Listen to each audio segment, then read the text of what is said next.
Советтардың қазылар алқасы бүгінгі байқауға қатысушы әріптестер.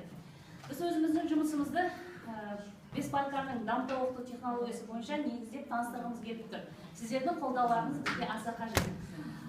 Оқушы сатысында нені анықтадық? Оқушы сатысы эссе жазып үйренейік атты 10-11 сынып оқушыларына бағдарламаның қажет екенін анықтады. Бұл бағдарламаның мақсаты 11 сыныптың түлектеріне эссені сауатты жазып үйрету. Қазір сіздермен бірге бағана бері көп жұмыс жасадық. Бір сергіту сәтін өткізіп алсам деймін, бұл жай ғана сергіту сәт емес, біздің бағдарламамыздың құрылымымен, мазмұнымен таныс боласыздар. Қарамен жазылған сөздерді мен оқимын, қызылмен жазылған сөздерді сіздер оқысаңыздар, қане әріптестер қолдаңыздар. Ұрпаққа әлегі аз әдіс тауып, эссе жазып үйрету. Мақсатымыз анықтап тезис тақырып тынысынан, келтірер нақтылығымен дұрысынан. Курстың бағдарламасына қосымшаға электрондық әдістеме, жаздық құрал, жұмыс дәптер, ыңғай етіп, екі хрестоматия. Рахмет, құрметті әріптестер. Енді бағдарламаның негізгі бөлімімен әріптесім Айгерім Дәулетжанқызы таныстырады. Сәлеметсіздер ме? Алгоритмдік сатыға назар аударсақ. Біздің бағдарлама басқа бағдарламаларға қарағанда ерекше. Несімен, мен қазір оны сіздерге дәлелдеймін. Себебі біздің бағдарлама қазақ тілі мен әдебиеті пәнін тереңдетіп оқытудың негізі, ол біріншіден, екіншіден қорытынды аттестаттауға оқушыны дайындаудың көзі болып саналады. Үшіншіден, біздің осы вариативті курсқа оқушылар өздерінің қызығушылығын арттыру үшін және өздерінің қызығушылығымен келеді. Біз оларды міндеттемейміз, олар міндетті түрде өздері үшін емтиханға дайын болу үшін келеді. Яғни осы курстың нәтижесі бізге не берді? Әдебиет сабағында да біз эссе жазамыз, және курста да эссе жазамыз. Алайда білім сапасы курстағы жазған эссенікі әлдеқайда жоғары. Бұл нені дәлелдейді? Себебі біз әдебиет сабағында бір аптаның ішінде шығарманы талдаймыз да эссе жазамыз, ал курста, яғни 11 сыныпта аптасына бір рет, 10 сыныпта екі аптада бір рет болғандықтан уақыт бізде көп болады, сондықтан оқушылар уақытты тиімді пайдаланып, ақпараттанады, мол ақпарат ізденеді. Әрі қарай, сонымен қатар біздің бағдарламаға арнайы дайындалған электрондық әдістемелік құрал бар. Ол мінекей. Бұны әр оқушының қолында және мұғалім де пайдалана алады деп айтқымыз келеді. Бұл 5 тараудан тұрады. Бірінші тарау, назар аударсақ, эссе жазудың әдістемесі жайлы айтамыз. Екінші тарауда емтихан және эссе жайлы айтамыз. Үшінші тарауда 10 және 11 сыныпқа берілген арнайы эссе тақырыптары. Енді осы әдістемелік құралымыздың тұздығы десек те болады. Бізде 10 эссе берілген, еркін тақырыпта және әдеби тақырыпта. Мысалы, 5-ші эссені көрейікші, бұлар арнайы құрылым кестесіне салынған. Яғни оқушы да, мұғалім де қарап отырып осыдан үлгі ала алады. Яғни кіріспе бөлімі 30% 90 сөзден тұратын осы құрылым кестесінен көре алады. Әрі қарай, негізгі бөлімде 60% 180 сөзден тұрады. Үшінші, мысалы, 10% 30 сөзден тұрады. Міне осындай 10 эссе бізге үлгі ретінде оқушыларға пайдалануға берілген. 5-ші тарауда біз эссе жазудың әдістемесімен бөлісеміз. Сонымен қатар 2 хрестоматия әзірленген. 11-ші сыныпқа назар аударсаңыздар, мәселен Сәбит Мұхановтан алайық.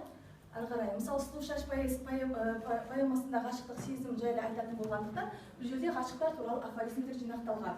Бұл хрестоматияның ерекшелігі неде? Үнемі толығып отырады. Ақпаратты оқушылар өздері әкеледі, сол бойынша біз толықтырып отырамыз. Әрі қарай, жұмыс дәптері әзірленген. Жұмыс дәптерінің ерекшелігі неде? Мінекей эссеге тән құрылым кестесі. Әрі қарай, әр оқушыға алдына осындай жұмыс дәптері берілген. 10-ші сыныпқа бөлек, 11-ші сыныпқа бөлек. Оқушылар тор көзге өздерінің эссені жазғаны тор көзге толтырады. Мәселен, бірінші тор көзге эссе тақырыбын түсінген туралы сөйлеп, одан тақырыптың өзектілігі туралы жазады, тезис жазады. Сол жазып отырып, 30%-ді сақтады ма, 90 сөз ба, соны қадағалап отырады. Әрі қарай, және сонымен қатар әр эссенің соңында дескрипторлар берілген. Өлшем шарттар. Қандай жағдайда мен 2 ұпай аламын, қандай жағдайда мен 3 ұпай аламын. Мұғалім бағалайды, сол бағалау бағаға айналып, соңында баға беріледі. Және әр эссенің соңында міндетті түрде менің ойымша деп әр оқушы өзінің эссесін бағалайды, және мұғалімнің кері байланысы. Ауызша кері байланыс емес, жазбаша кері байланыс. Себебі әр оқушы жазбаша кері байланысты кез келген уақытта эссе жазған сайын ақтарып қарап отырады. Әрі қарай, енді эвристикалық сатыға келіп жеттік.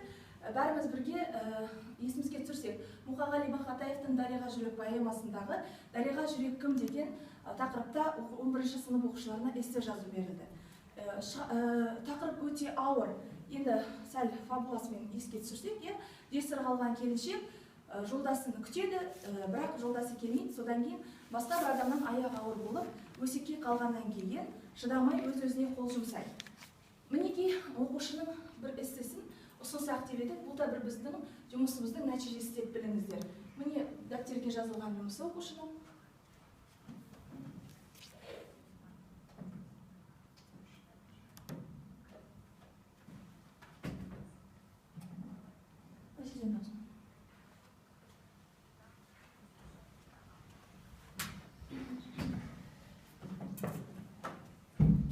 Кішкене ақау болып тұр. Ал негізінде оқушы бұл эссені жазып үйренді. Қазір қалай нақты жазып шыққанын оқушының ойымен көрсеңіздер.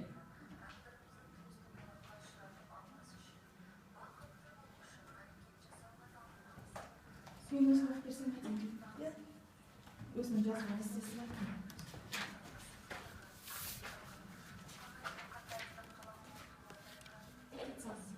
Қалай ойлайсыздар?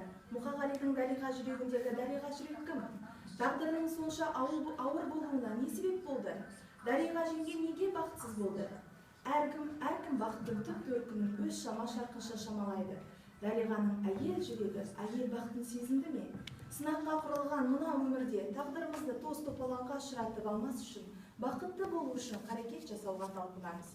Сонда әйел бақыты деген не? Поэзия әлемінде өзіндік қолтаңбасын қалдырған ақиық ақын Мұқағали Мақатаевтың қаламынан туған Дариға жүрек поэмасында соғыс жылдары ерінен айырылып, тағдыр тауқыметін тартқан намысшыл әйел өмірі шынайы ақтарылады. Төзіп қанша күтсе де асыл жарының келмеуі, хат хабар бермеуі Дариғаның дертіне арады. Күндіз тіршіліктің күйбеуінен білінбейтін жалғыздыз түн баласы туғанда жанды сыздатпай қоя ма? Бұл суреттеуге лайық Дариғаның өзегі өртті, кеудесі дертті, жар қызығын қызықтамай жатып, жарын майданға аттандырған, бақытты шағы басталмай жатып сөнген, қызық көре алмай, жастай жесір қалып, қара жамылып, ауыр тұрмыстың қамытын киген жалғыз бейбақ болса, керемет жан екенін айтады. Керемет жан түн ауған шақта тауға да, тасқа да, далаға да, айға да сырын айтып, мұңын шағады, дертіне дауа іздейді. Ол дауаны тапты ма? Өсек айтып отырған әйелдердің диалог арқылы ақын біраз жырдың тиегін аттады. Сөйтіп әрі жалғасақ, уақыт тығыздығына байланысты қорытынды бөлім. Дариға бақытты болғысы келген әйел. Адам баласы болған соң, жалындаған жас өмірдің қызығын көргісі келді, ойнап күлгісі келді. Сайтанға еріп келмей, жарын күтуде аяқ күтті, келмеді. Жар құшағын аңсады, шөлдеді. Табиғаттың заңына кім қарсы тұрған? Әйел бағыты қосағымен бірге ана деген аяулы сезімді сезіну. Алайда өртенген тәнге су табылып, бойына бала бітуі Дариға үшін бақыт емес, қайғы болды.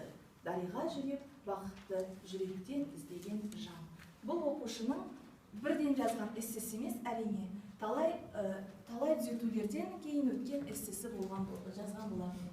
Міне сөзімізді қорытындылайтын болсақ, біз шығармашылық сатыға да келіп жеттік. Әрбір жұмыстың өз нәтижесі болады. Нәтижесіз жұмыс ол бір мәнсіз болатын шығар. Сондықтан біздің жұмысымыздың нәтижесі бар.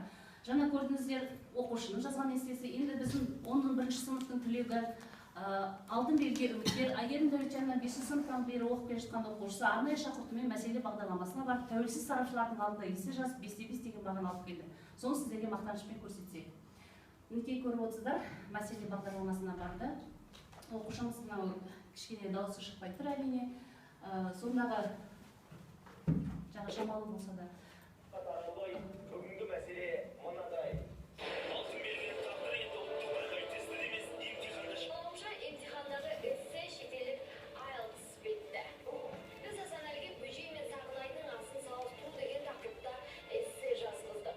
Тура 3 сағат. Кіріспесін бірінші австрың не екені туралы жай мәлімет бердім. Одан кейін бөжей мен Сағынайдың асы туралы мәлімет бердім. Өз ойымда екеуін салыстырып өзін жаздым. Біздің баға беруге құқығымыз жоқ. Оқыдық, дәптерді алып, мұғалімге бардық. Бағасын айтты, тезісінде жақсы болды. Міндет күні 5-те 5 болды. Бүгін критерия бастайды. Енді ғана ауылдың тұрғыны біздің мектебіміздің оқушысы осындай бағдарлама барған біздің жұмысымыздың жемісі деп білеміз.